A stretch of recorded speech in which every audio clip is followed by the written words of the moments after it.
Okay. Nakakatuwa. May pag ganito tayo. May pa-one-on-one interview. Upgrade. Wow.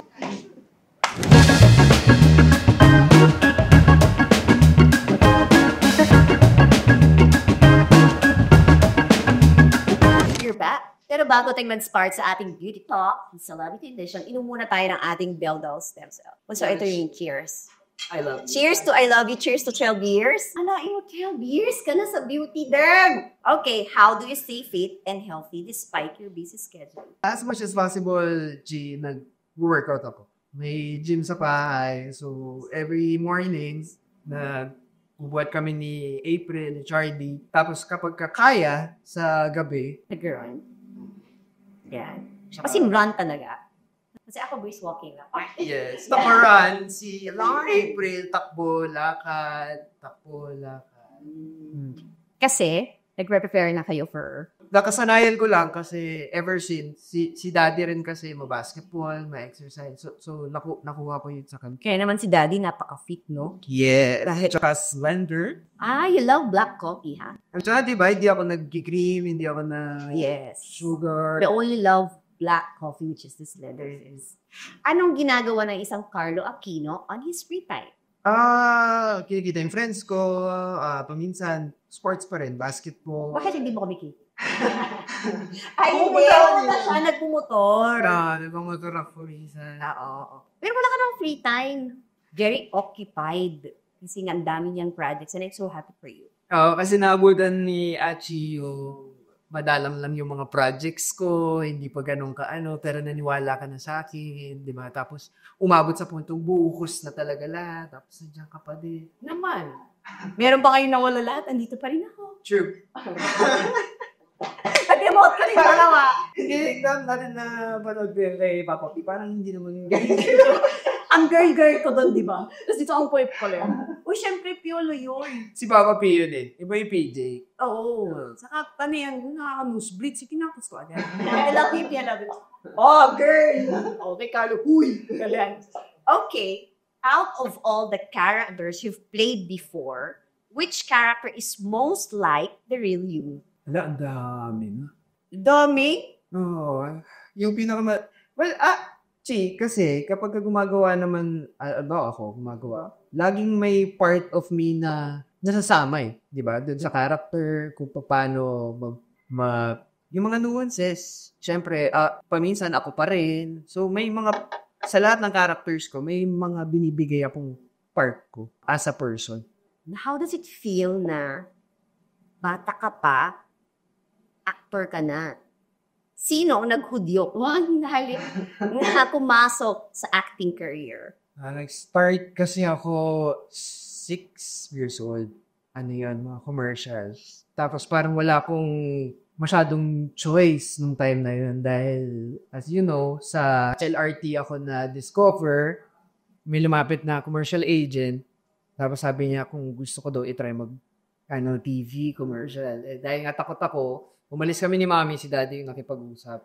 So parang masasabi kong yung destiny. Kaya si God ang nag-decide para sa akin na ito yung binigay ko sa yung talent. So dito ka. Ang tagal mo na. Ilang taon ka na sa showbiz? 6 ako nag-commercial, tapos pumasok ako. Tapos 50 ka na ngayon. Grabe, di ba? Ganito ka na. Ngayon 39. Oh my God! Ay, parang 29 years old. Learning ka? 40. Talaga. Ano yung feeling na sa age mong yan, yung mga bagets, yung mga bata talaga tilang-tingalaki yung mga teenagers, diba yung mga 20s, kilig na kilig sa isang Carlo Aquino. Hindi naman. Dedenay ka? Grabe. Tapos yung pinipare sa kanya, palong-palo pa din. Bata. Baka talaga. Kaya idol kita, bata pa ako eh. YouTuber? Bata pa. Younger baby. Pero totoo yan. Favorite niya yung Urifi. Yan ang isa rin sa mga naunang products ko nandito pa rin. What's the longest you've ever gone without a shower? Without a shower? Kaya mo yun? Hindi maligo? Hindi. Ngayon may asawa ka na. So what Pagka hindi ko na kaya. Kasi kapag katapos ko magtrabaho, paminsan nagda-drive pa ako. Pagka-pack up, kahit na madaling araw. So, maliligo ako. maliligo. Kahit nga pa minsan, maalis kami ni April, may bibilin sa mall. Tapos pag uwi ko, pagka hindi ako naligo, tatanungin ako ni April na, may problema ka ba? Ba't hindi ka naliligo? Kaya nag-worry na siya kaagad. Nag-worry na siya? Dati ka naliligo eh. Kahit na hindi ka naman pinapawisan, naliligo ka. May problema ka. What's one self-care habit you think every dad should have? Dad lang? Hindi, daddy ko na eh. Daddy mo na? Exercise. Exercise. Kasi nag-glow kasi. Natural kasi yun. Di ba? Hindi, at saka kasi katulad ko may edad na tapos bata pa yung gusto May edad? Ano tayo? gusto ko lang, 'di ba, makasama ng mas matagal si Mithi. 'Di ba? So, if I live longer, di ba, mas matagal ko siya makakasama. Yes. Siyempre healthy eating din. True. Di ba? For example, your daughter watches this video 10 years from now. Ano ang message mo sa akin? Inaanak. Wow. Ano yung dreams mo and hopes mo for Mickey? 10 years from now, 14 years. Naku, teenager na siya. Oh my God. Marunong nang mag-lipstick. Pero ngayon lalaw, Diyos ko, ma-aura na siya.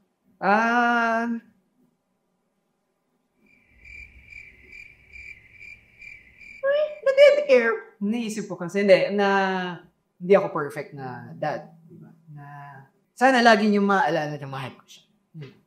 Alam niya yun. Diba? Kasi, simula nung pinanganak siya, yung tibok ng puso ko, kasabay niya. Yung gano'n. Siya yung dahilan kung bakit tumitibok din yung puso. Kasi mahal ko siya. Pagka naging emotional kaya. At saka yung dream ko for her, sana maging mabuting tao siya. Yun lang. Sana maging makatao siya. Sana naman siya may respeto. Yung regardless kung presidente ba yung kausap mo o kung sino man yung kakasalubong mo dyan. Yung respeto mo dapat, pantay-pantay. Alam mo, kaibigan ko to noon pa, binata pa siya. Alam na alam ko na hindi ka nagkulang kay Mickey. I'm so proud of you kasi napaka-responsable mong tatay. Diba? Ang maganda kasi kay Karen, hindi yan nagsasalita eh. So kaming mga kaibigan na lang niya, mga nagmamahal sa kanya, ang nakakaalam kung sino siya, he's very responsible. Diba yung parang gusto mo magsalita, but syempre, I don't have the voice, pero kami mga tunay na nagmamahal at nakakasama siya, alam namin kung gaano ka-importante sa kanya yung anak niya na hindi niya nakakalimutan yung kanyang obligasyon bilang isang ama. Diba? So, sobra kasi, mas maganda, ba't ka magsalita, pinapagalitan? Magsalita ka, no? Itong binibigay mo. Wow! Bigyan ako nagsalita pala. Sobrang proud ako kaya hindi ka na po lalabas kung magkano yung ibinibigay. ako sa'yo. May sasali dyan. Yung misis ko sasali. Sasali ko yan. Hindi, pero diba, iba si Carlo talaga. Iba si Carlo na magmahal kay Mickey. Kaya, Mickey, you're very lucky. Love you, ano? For having Carlo as a dad. Yan. Bakit ganun? May pabinito. Okay, you've been with Victor for 12 years. Bakit nga ba nagtagal tayo ng mahigit isang dekada? Kasi naiintindihan mo yung topa ko. Naiintindihan mo kung sino mo. Tinanggap mo yun ng buong buo. Paminsan-minsan nagtatampo ka, pero sinasabi mo. Kaya yun yung na-appreciate ko sa mga tao. Alam mo, genuine. Kasi hindi pa hahabain eh. Di ba? O hindi tayo mag-uusap for a while. Di ba? Pero mag-message ka, magsasabi. Sasabihin ko yung dahilan kung bakit ako naiisa kanya, bakit ako nagtatampo. Kasi dati ko sinasabi, kahit sino man sa mga nakakasama ko na, pag love mo yung tao, you want to see the friendship. Gusto mong diretsuin na, ganito nararamdaman ko. Diba? At saka malay mo, hindi rin pala ganon yung ibig niyang sabihin. So, kailangan nyo talaga communication. And because I love you, as in kapatid talaga ang turing ko dito, pag nasasaktan siya, nasasaktan ako. Eh, yun nakita ko na totally different Carlo na siya. Nag-mature na siya ng bonggang-bongga. And sa tulong yun ng aking, di ba? Yan ang ating last question. Ano naman ang message mo sa napakagandang asawa mo? Thank you. Siyempre, thank you. Kasi, yun, siya yung isa sa mga dahilan nga po kung bakit nagbago yung pananaw po sa buhay. Binigyan niya ako ng inspirasyon. Ng direksyon. Kahit na everyday adventures yung mga nangyayari sa akin. Ang cute nga. Para kayong ano talaga. Kasi daw, ang sikreto daw dapat best friends. At yun ang nakikita ko sa inyo. Napakakulit yung dalawa.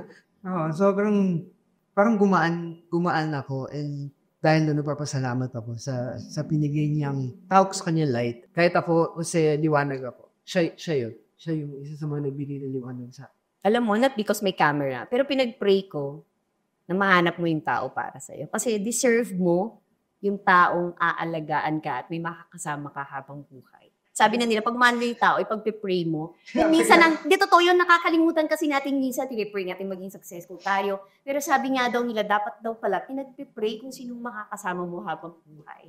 And sobrang saya ko na ito na yung bagong Carlo, nakasama ko sa loob ng mahigit 10 taon. And I would like to take this opportunity to thank you na kahit maliit pa si Atsi noon, 20 nilang binibigay ko sa kanya. Tinatawaran ko pa nakakarating kami kung saan-saan. Pero Carlo, Aquino siya noon. Atsi, sino ba naman ako noon? Kaya, walang galang. Pero sobrang blessing ka sa akin. Thank you. Aww. Ay! I love you. Kakainis. Kasi wala namang ganito dapat. Bakit birthday special? Naiyak. Dito ka. Diba nandito na tayo? Thank you. Thank you, baby. Thank you. Ang aking mga inaanak. Thank you. Thank you, Ninong. Love you so much. I love you guys. Malapit na. Abang na.